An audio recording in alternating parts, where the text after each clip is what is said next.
Assalamualaikum warahmatullahi wabarakatuh. Terima kasih telah mengklik video ini.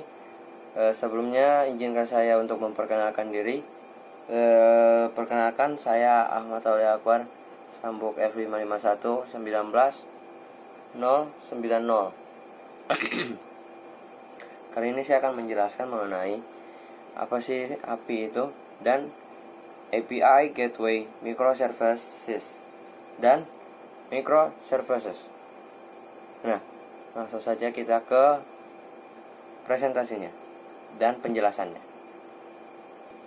Nah, API Gateway Microservices, Application Programming Interface atau API. API adalah singkatan dari antarmuka pemrograman aplikasi atau Application Programming Interface. API adalah sekumpulan definisi dan protokol untuk membangun dan mengintegrasikan perangkat lunak aplikasi. Ada perumpamaan lain dari API atau Application Programming Interface adalah contohnya seperti pelayan restoran yang dapat menghubungkan antara customer dengan juru masak. Caranya yaitu dengan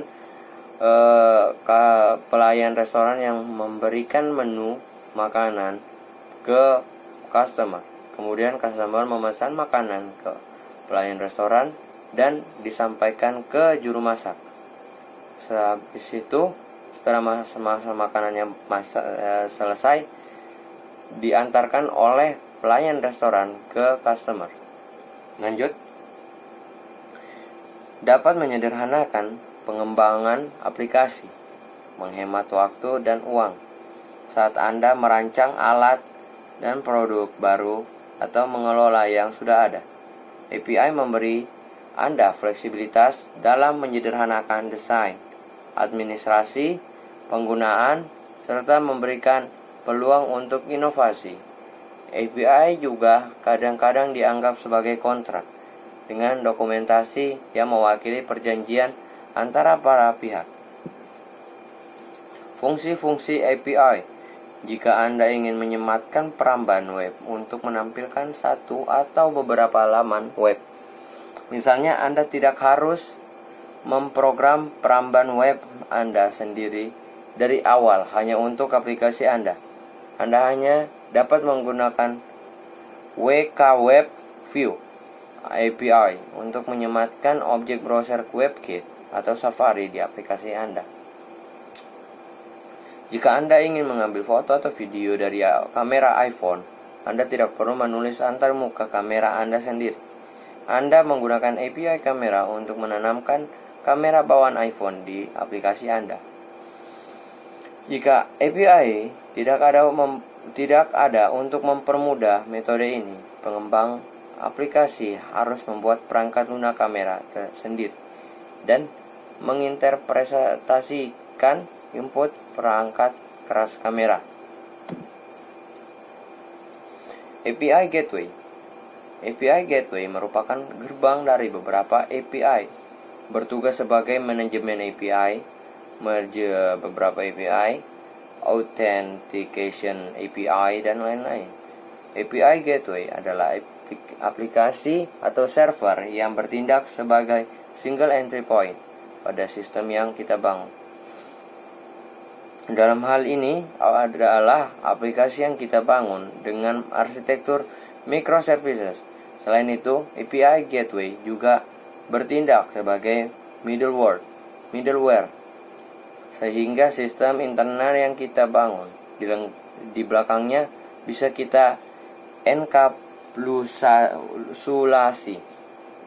API Gateway juga bisa kita beri tanggung jawab lain seperti logging, authentication, rate limiting, caching, transforming, dan load balancing. Dengan adanya API Gateway, aplikasi clean kita hanya berhubungan dengan entry point-nya saja. API Gateway. Keuntungan API Gateway lebih aman karena satu gerbang service tidak perlu mengimplementasikan proses autentikasi, cukup dilakukan di API Gateway.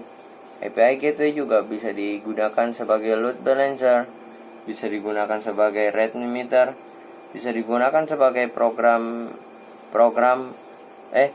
bisa digunakan sebagai pengaman sehingga error dari service tidak terekspos. Contoh API Gateway: Nginx, Apache, HTTPD, Kong, NetFlow, Spring Cloud Gateway.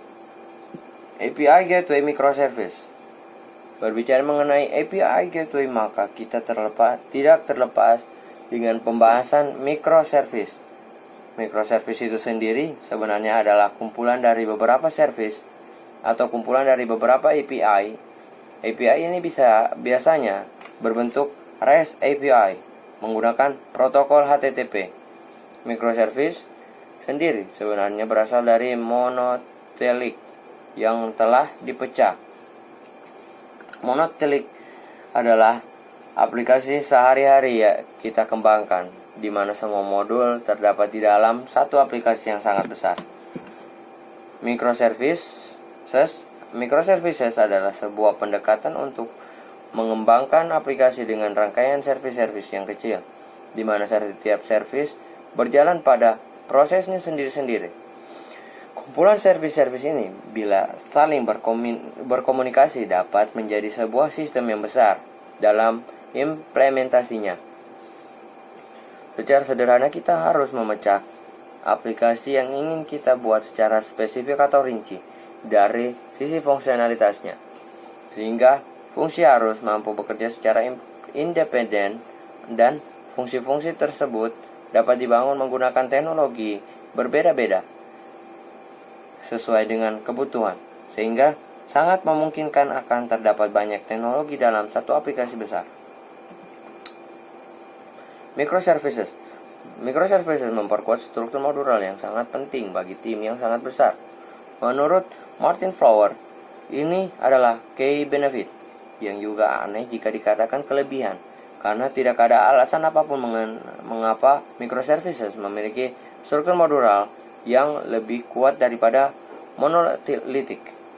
Dalam arsitektur monolitik pada umumnya, sangatlah mudah bagi developer untuk melewati batas. Umumnya digunakan untuk mencari jalan pintas dalam mengimplementasikan fitur dengan lebih cepat. Akan tetapi berakhir pada merusak struktur modular yang berimplikasi pada penurunan produktivitas tim. Dengan microservices, kita dapat mencampur dan menggunakan beragam bahasa pemrograman, framework, dan teknologi penyimpanan database yang digunakan. Microservices. Dalam microservices memiliki penulis Mike Amundsen, Irakli Nadereishvili, Roni Mitra, dan Matt McLarty. Slocum 2018 mengemukakan sifat aplikasi microservices sebagai berikut. Pertama, ukurannya kecil. Kedua, dibatasi oleh konteks. Ketiga, berkembang secara otonomi. Keempat, dapat dideploy secara independen. Kelima, desentralisasi. Keenam, dibangun dan dirilis dengan proses otomatis. Berikut adalah arsitektur microservice. Masalah mengekspos microservices. Semua service bisa diakses dari luar jika butuh autentikasi. Harus diimplementasikan di semua service. Rawan terjadi kebocoran data. Contoh kasusnya seperti ini. Mobile app dan web app. Dia melalui API Gateway, kemudian ke service A dan service B, kemudian ke DB A, DB B. Keunggulan arsitektur microservices.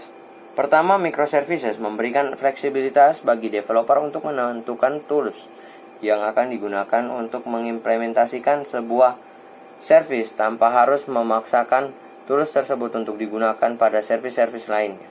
Hal ini sangat memungkinkan karena antara satu service dengan service lainnya tidak tightly couple atau digabungkan dengan erat. Komunikasi antara satu service di microservices dengan service lainnya umumnya dilakukan via messaging atau web service. Keduanya bisa diimplementasikan dengan menggunakan teknologi yang berbeda.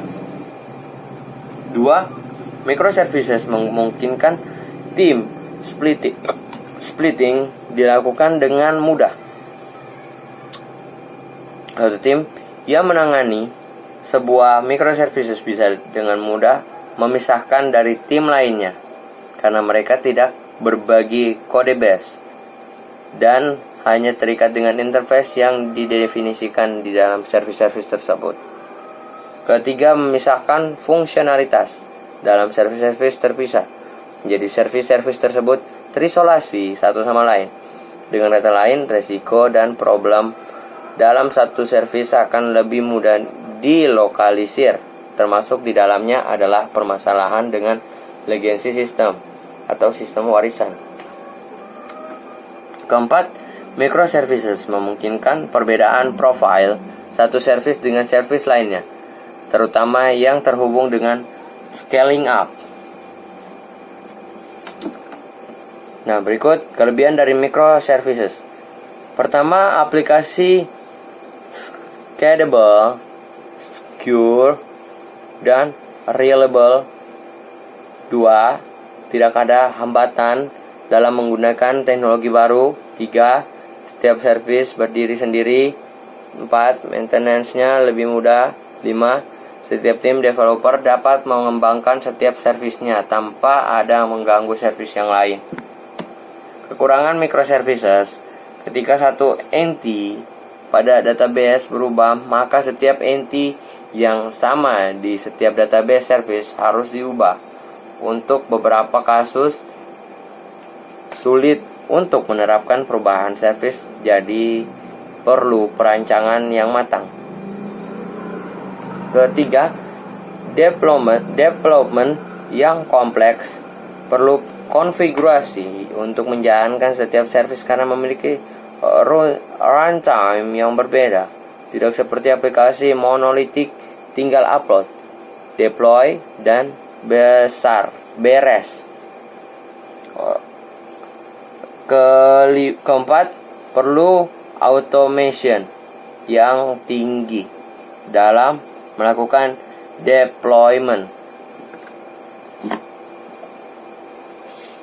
Sekian dan terima kasih. Mohon maaf jika ada salah kata. Saya Ahmad Aulia Akbar undur diri. Wassalamualaikum warahmatullahi wabarakatuh.